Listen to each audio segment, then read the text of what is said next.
बीड पुन्हा एकदा हादरलाय। बीडमध्ये पुन्हा संतोष देशमुखांसारखीच हत्या करण्यात आली आहे। अंजली दमानी यांनी हा खळबळजनक आरोप केलेला आहे। प्रेम प्रकरणातून तरुणाची क्रूर हत्या झाल्याचं त्या म्हणाल्या आहेत। तर आष्टी तालुक्यातील पिंपरी घुमरीतली ही घटना असल्याची माहिती आहे। संतोष देशमुखांसारखंच मारहाण करत या तरुणाची हत्या करण्यात आली आहे। फोटो संतोष देशमुखांसारखेच असल्याचंही दमानिया यांनी दावा केलेला आहे। विकास बनसोडे असं या मृत व्यक्तीचं नाव असून त्या संदर्भात आता सामाजिक कार्यकर्ता अंजली दमानिया यांनी अनेक गंभीर आरोप केले। पुन्हा बीडमध्ये दहशतवाद जो पसरवला जातोय त्याचं एक उदाहरण अंजली दमानिया यांनी पुढे आणलंय। बीडमध्ये आष्टी तालुक्यात पुन्हा अशी एक अतिशय हलवून टाकणारी अशी घटना घडली आहे। म्हणजे संतोष देशमुखचं पुन्हा रिपीट आता इथे झालेलं दिसतंय आपल्याला। विलास बनसोड नावाचा अतिशय छोटा 23-24 वर्षाचा मुलगा 2 दिवस झाले तो गायब होता आणि त्याला मारून त्याचा मृतदेह तिकडे एका रुग्णालयात टाकून ती माणसं गायब झाली आणि त्याचे ते पिक्चर्स बघून पुन्हा हलून निघालोय आपण। एकीकडे बीडमधील गुन्हेगारीचं अजून एक उदाहरण पुढे आलंय, तर दुसरीकडे पाथर्डीच्या करंजीमध्ये गुंडगिरीचा प्रकार समोर आलाय। गुंडांनी संकेत हॉटेलवरती केलेल्या हल्ल्यात 5 जण जखमी झालेत। दारुपिण्यास मनाई केल्याच्या रागातून हा हल्ला करण्यात आला। दरम्यान सलमान जमादार पठाण टोळीला अटक करण्याच्या मागणीसाठी आज करंजी गावात सकाळपासूनच कडकडीत बंदही पाळण्यात आला।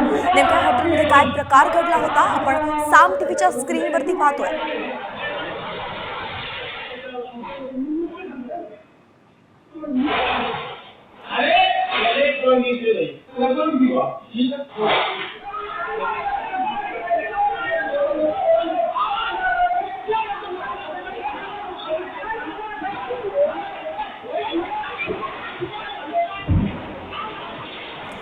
बीड सरपंच संतोष देशमुख यांचं हत्या प्रकरण तसं समोर आलं त्यानंतर राज्यभरातील अनेक महत्त्वाच्या किंवा जिल्ह्यांमधून अशाच गुंडगिरीच्या बातम्या ज्या आहेत त्या समोर येत आहेत आणि म्हणून प्रश्न विचारला जातोय गृह खात्यावरती। नेमकं पोलीस यंत्रणा तरी काय करते असे अनेक प्रश्न उपस्थित राहत आहे। या सगळ्यांवरती आळा कसा बसवला जाईल हे पाहावं लागणार आहे। तुर्तास राजकीय बातम्यांकडे आपण वळतोय आणि त्या सगळ्यांचा वेगवान आढावा घेतोय News.20च्या माध्यमातून। विधान परिषदेसाठी भाजपचे उमेदवार अखेर ठरलेत। भाजपकडून दादाराव केचे, संजय केनेकर आणि संदीप जोशींना संधी देण्यात आली आहे। महायुतीत भाजपच्या वाट्याला विधान परिषदेच्या 3 जागा आल्या आणि या 3 जागांसाठी भाजपनं उमेदवारांची अखेर घोषणा केली आहे।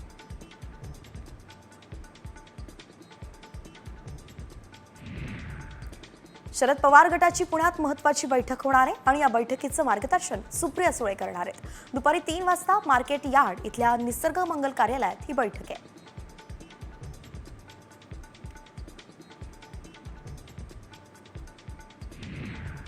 उद्योगपती गौतम अदानींनी मुख्यमंत्री देवेंद्र फडणवीसांची भेट घेतली आहे। दोघांमध्ये जवळपास 1.5 तास चर्चा झाली।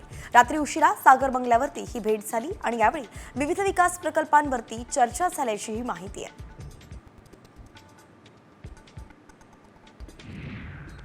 मंत्री शिवेंद्रराजे भोसलेंनी काँग्रेसवरती तोफ टाकली आहे। छत्रपती शिवाजी महाराजांची बदनामी करण्याचं षडयंत्र काँग्रेसनं रचलंय असा घणाघातच शिवेंद्रराजे भोसलेंनी केलाय।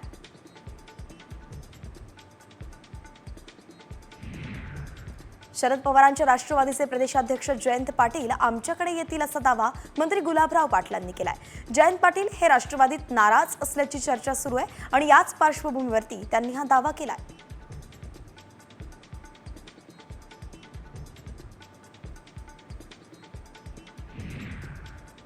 खासदार ओमराजे निंबाळकर यांनी राज्य सरकारवरती निशाणा साधलाय।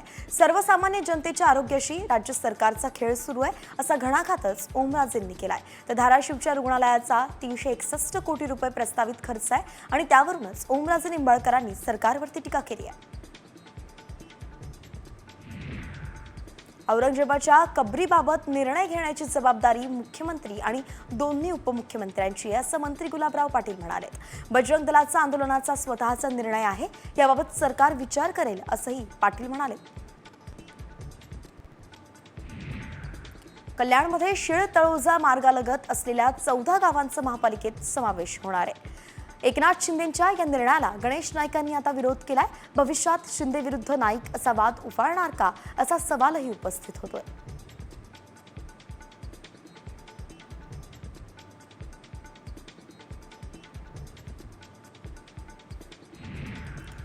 आणि एक मोठी बातमी आता समोर येते. नगर जामखेड रोडवरती असलेल्या चंदन प्लास्टिक कंपनीला आग लागलेली आहे. सारोळा बद्दी या गावालगत ही कंपनी होती. तर आग विझवण्यासाठी आता अग्निशमन दल नगर शहर आणि MIDC मधून बोलवण्यात आलंय. प्लास्टिक असल्यानं काही वेळातच आगीनं अगदी भीषण स्वरूप घेतलं. ही आग किती भयंकर होती, किती मोठी होती ती आपण साम टीव्हीवरती पाहतोय. आगीचे काळे लोट जे आहेत ते इथे धुराचे काळे लोट आपल्याला उडताना दिसत आहेत. आणि नगरमध्ये अहिल्यानगरमध्ये हा अग्नितांडव सध्या सुरू आहे. प्लास्टिक कंपनीला आग लागली आहे. अग्निशमन दल या ठिकाणी दाखल झालं असून आग विझवण्याचे शर्थीचे प्रयत्न सुरू आहेत.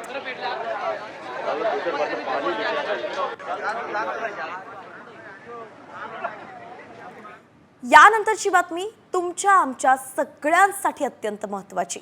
आता फास्टॅग नसेल तर 1 एप्रिलपासून दुप्पट टोल भरावा लागणार आहे. राज्यातील MSRDCच्या टोल नाक्यांवरती फास्टॅग बंधनकारक करण्यात आलाय आणि म्हणून फास्टॅग शिवाय टोलची रक्कम भरल्यास भुर्दंड सोसावा लागणार आहे. टोल नाक्यांवरील वाहनांच्या रांगा कमी करण्यासाठीच MSRDCनं हा महत्त्वाचा निर्णय घेतला. तर वाशी टोल नाक्यावरून या संपूर्ण परिस्थितीचा आढावा घेतलाय आमचे प्रतिनिधी सिद्धेश म्हात्रेंनी. पाहूया. करणाऱ्या वाहन चालकांना आता दुप्पट भुर्दंड जो आहे तो भरावा लागणार आहे. मी सध्या वाशी टोल नाक्यावरती आहे. आपण पाहतो की वाशी टोल नाक्यावरती हलक्या वाहनांना टोल माफी असली तरी अवजड वाहनांना मात्र या ठिकाणी टोल माफी नाही आहे. मुंबई एंट्री पॉइंटला आता MSRDC कडून आपण पाहतो की जे टोल नाके MSRDC अंतर्गत येतात त्या टोल नाक्यांवरती फास्टॅगचा वापर करणे हे बंधनकारक करण्यात आलेलं आहे. त्यामुळे आता फास्टॅग न वापरता जे वाहन चालक प्रवास करतील त्यांना दुप्पट टोल जे आहे ते भरावा लागणार आहे. आणि एकूणच फास्टॅग वापरण्यास जे वाहन चालक टाळाटाळ करत होते किंवा रोख रकमेने पैसे भरत होते त्या वाहन चालकांना याचा भुर्दंड बसणार आहे. रोख रक्कम भरत असल्या कारणाने मोठ्या प्रमाणावरती वाहतूक कोंडी जी आहे ती टोल नाक्यांवरती होत होती आणि याच्यावरतीच उपाय म्हणून फास्टॅग कंपल्सरी जो आहे तो MSRDC तर्फे करण्यात आलेला आहे. सिद्धेश म्हात्रे, साम टीव्ही, नवी मुंबई. आणि यानंतर एक पुढची बातमी पाहूयात. अन्नासाठी वणवण करण्याची वेळ चक्क एका बिबट्यावरती आली आहे. जंगलात राज्य करणारा, शिकार करणारा बिबट्या चक्क कचरा कुंडीत अन्न शोधतोय. अहिल्यानगर जिल्ह्यातल्या अकोले तालुक्यातला हा व्हिडिओ असल्याचं कळत आहे. कौतुळ गावाजवळ कचरा कुंड्या आहेत. मात्र रात्रीच्या वेळी इथे बिबटे येत आहेत. गावकऱ्यांनी फेकलेल्या कचऱ्यातून ते चिकन आणि मटण शोधतात. जंगलात अधिराज्य गाजवणाऱ्या बिबट्यांवरती ही वेळ ओढावल्यानं आता प्राणीप्रेमींनी ही चिंता व्यक्त केली आहे.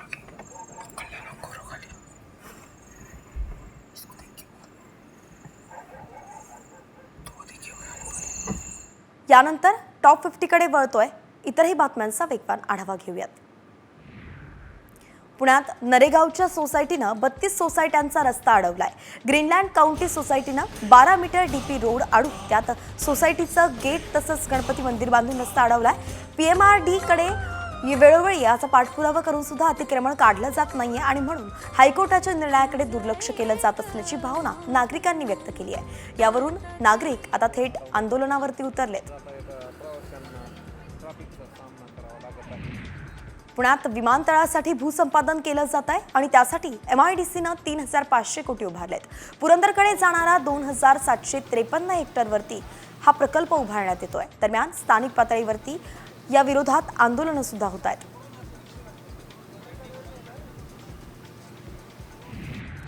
यवतमाळ जिल्ह्यातील नागरिकांच्या सेवेसाठी 90 नवीन ST बसेस येणार आहेत. जिल्ह्यातील 9 ST डेपोला प्रत्येकी 10 याप्रमाणे एकूण 90 नवीन ST बसेस ज्या आहेत त्या मंजूर करण्यात आल्या. पालकमंत्री संजय राठोड यांच्या हस्ते या नवीन बसेसचं उद्घाटन करण्यात आलं.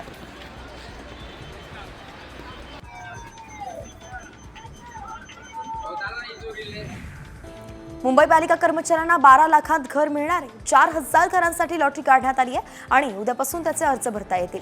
माहुल परिसरामध्ये 225 चौरस फुटांची घरं बांधली आहेत.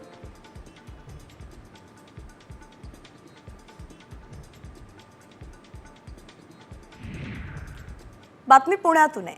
पुणे महापालिकेच्या रंगयात्रा ॲप विरोधात कलाकार आक्रमक झालेत.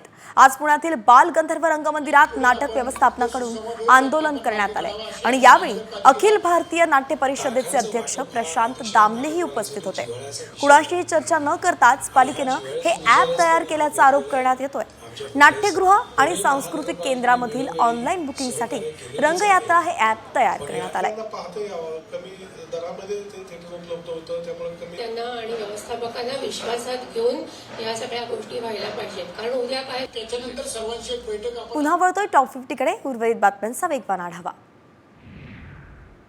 बदलापूर कर्जत रेल्वे मार्गावरती 3ऱ्या आणि 4थ्या मार्गाचा विस्तार होणार आहे. 3री 4थी रेल्वे मार्गिका बदलापूर ते कर्जत दरम्यान प्रवास करणाऱ्या प्रवाशांसाठी दिलासा ठरणार आहे. तर हा 32.460 किलोमीटर लांबीचा ब्राउनफील्ड प्रकल्प आहे. केंद्र सरकारनं हा प्रकल्प मार्गी लावल्याबद्दलच मुख्यमंत्री फडणवीसांनी पंतप्रधानांचे आभार मानलेत.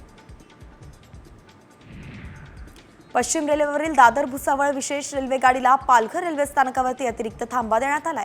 त्यामुळे आता पालघरमधील प्रवाशांना प्रवास करणं सोयीस्कर होणार आहे, अशी माहिती पश्चिम रेल्वे प्रशासनाकडून देण्यात आली आहे.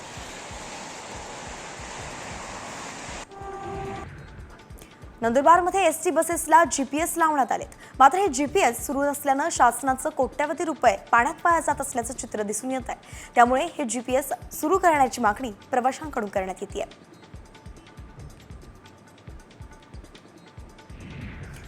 सावित्रीबाई फुले विद्यापीठातील पदवी पदव्युत्तर अभ्यासक्रमांच्या प्रवेश परीक्षेचा अर्ज करण्यासाठी मुदतवाढ देण्यात आली आहे. पदवी अभ्यासक्रमासाठी 30 एप्रिलपर्यंत तर पदव्युत्तर अभ्यासक्रमाच्या प्रवेश परीक्षेसाठी 20 मे पर्यंत मुदत वाढवण्यात आली आहे. मुंबईत आर्थिक गुन्हे शाखेनं सील केलेलं टोरेसचं शोरूम फोडण्यात आलंय. गावदेवी परिसरात शोरूमच्या अज्ञातानं चोरीचा प्रयत्न केलाय, तर पोलिसांनी सीसीटीव्हीच्या आधारे आरोपीचा शोधही सुरू केलाय.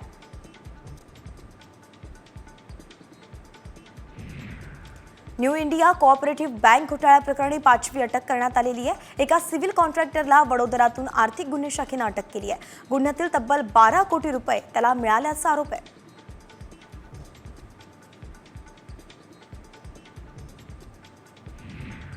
राज्यात उष्णतेची लाट कायम आहे. चंद्रपुरात राज्याच्या उच्चांकी 41.4 अंश सेल्सिअस तापमानाची नोंद झाली आहे आणि आजही विदर्भातील उष्णतेची लाट कायम राहण्याचा अंदाज हवामानशास्त्र विभागानं वर्तवलाय. त्यामुळे घराबाहेर पडताना योग्य काळजी घेण्याचं आवाहन प्रशासनानं केलंय. नंदुरबारमध्ये 40 अंश सेल्सिअस तापमानाची नोंद झाली आहे. सततच्या वाढत्या तापमानामुळे जिल्ह्यातील नागरिकही त्रस्त झालेत.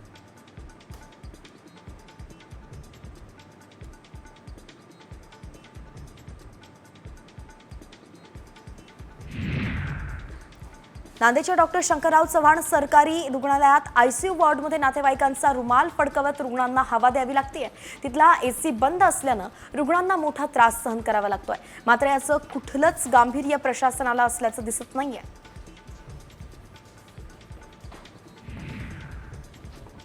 रत्नागिरीच्या खेडमधील गोशाळेचे संस्थापक भगवान कोकरे महाराज 17 मार्चपासून आमरण उपोषण करतायत. गोशाळेसाठी मंजूर झालेला निधी अद्याप मिळालेला नाहीये आणि गोशाळेच्या जागेचा प्रश्नही शासनानं सोडवला नाहीये. हा आरोप कोकरे महाराजांनी केलाय.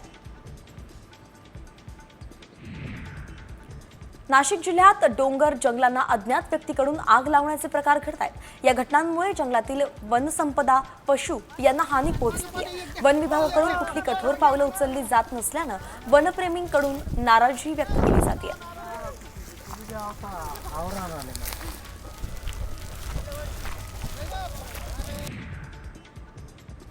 नांदेड अर्धापूर रस्त्यावरती पिंपळगाव पाटीजवळ भीषण अपघात झाला.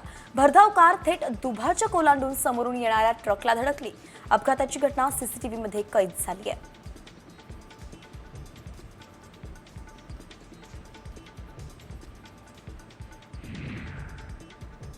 कुडाळ तालुक्यात पाट तिठ्यावरती वाळूची वाहतूक करणाऱ्या डंपर चालकानं शाळेतील मुलगी चिरडली. व्यावसायिकांना जाब विचारत गावकरी आता आक्रमक झालेत. वाळूच्या बेदरकार वाहतुकीमुळे हा प्रकार झाल्याचं कळतंय.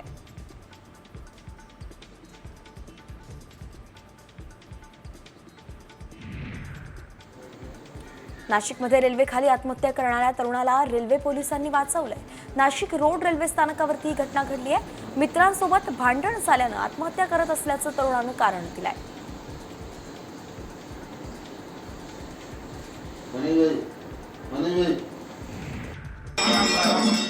सोलापूरच्या भवानी पेठेमध्ये शिवगंगा देवीला 521 किलो द्राक्षांची आरास करण्यात आली आहे आणि यावेळी द्राक्ष उत्पादक शेतकऱ्यांनी आपले द्राक्ष विक्रीआधीच देवीला अर्पण केले.